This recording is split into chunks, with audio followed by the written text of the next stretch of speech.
Nouroudine Sakassale, nous sommes le 30 octobre 2024.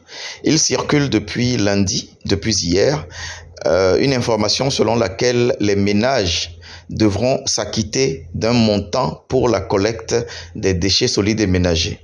Je vais vous faire lecture d'une coupure de presse qui date de 2022 où le directeur général de la société de gestion des déchets et de la salubrité du Grand Nokoué, M. Valéry Lawson, le directeur de l'époque, je crois, parce qu'il y en a eu un autre depuis, disait ceci.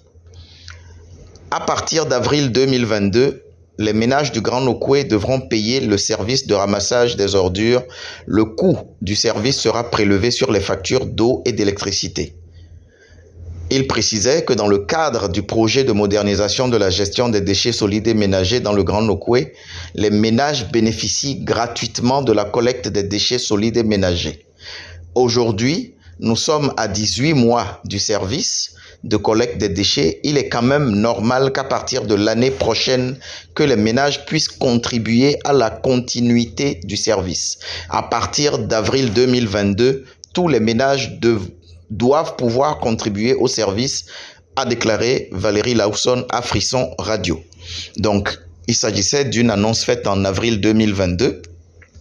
Et aujourd'hui, le communiqué, ou je ne sais pas si c'est uniquement les coupures de presse qui en font état, qui parle d'un montant à payer par les ménages, pose une confusion. Il est donc important pour le gouvernement, et c'est une question de bonne gouvernance, de clarifier.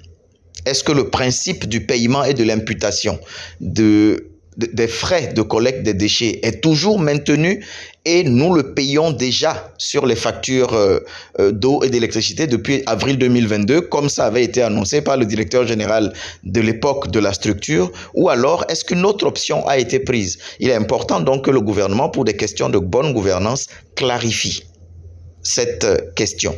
Il est aussi important, comme corollaire, que l'Assemblée nationale, et c'est une question orale que les députés de tous bords pourraient poser, parce que là, ça ne touche pas que l'opposition ou la mouvance, c'est une question d'ordre national, c'est une question sociale d'ordre national, que de demander au gouvernement de clarifier l'option qui avait été prise pour que les populations n'apparaissent pas ou n'aient pas l'impression qu'elles étaient déjà en train de payer ou qu'elles ont déjà payé un service pour lequel on demande encore aujourd'hui de payer. Donc, c'était ma petite contribution en ce mardi 30 octobre 2024 pour que, d'une part, soit le gouvernement nous clarifie, est-ce qu'on avait déjà commencé à payer le service ou alors est-ce que ce n'est que maintenant qu'on va payer et que l'Assemblée aussi, dans son rôle de contrôle de l'action du gouvernement, vérifie et clarifie cette question-là pour les populations. Merci beaucoup.